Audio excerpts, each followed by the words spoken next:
L'ambassadeur du Japon, M. Yoshifumi Okamura, est retranché depuis presque une semaine dans sa propriété et suit, grâce à des caméras de surveillance postées autour de sa maison, l'avancée des événements. L'ambassadeur du Japon remarque alors un petit nombre de mercenaires amassés autour du portail d'entrée. Je me suis dit, donc ils sont entrés pour moi. Me kidnapper, je ne sais pas. Une fois le portail détruit, une dizaine de mercenaires entrent dans la propriété et tuent un des gardiens. L'ambassadeur du Japon entend au-dessus de sa tête des tirs de roquettes et de mortiers. Il réalise alors que les mercenaires utilisent le toit de sa résidence pour attaquer les alentours. La résidence de l'ambassadeur du Japon est prise au milieu des combats, car elle se situe exactement à mi-chemin de la résidence de Laurent Gbagbo et de l'hôtel du Golfe où réside le président Alassane Ouattara.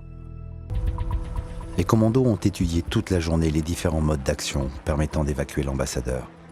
Ils décident alors de déposer 3 groupes commandos directement en hélicoptère à proximité de la résidence, avec pour les appuyer 2 hélicoptères Gazelle de combat. Mais l'opération ne débutera qu'à 1h du matin.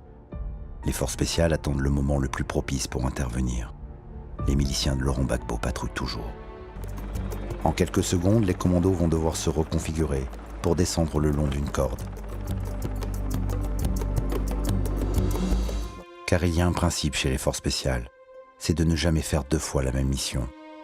Or, la résidence du diplomate britannique est collée à celle de l'ambassadeur du Japon. Il va prendre plus d'une dizaine d'impacts, ce qui va provoquer l'incendie de son rotor, avec des flammes spectaculaires qui jaillissent de partout.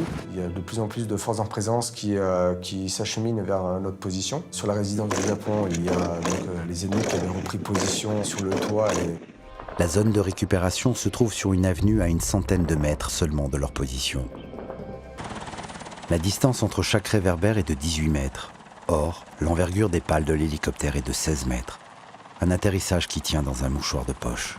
On arrache une partie des pales sur le lampadaire qui était à notre gauche. Et là, je leur hurle de s'accrocher, donc de bien s'accrocher aux lignes de vie et puis de rentrer les jambes.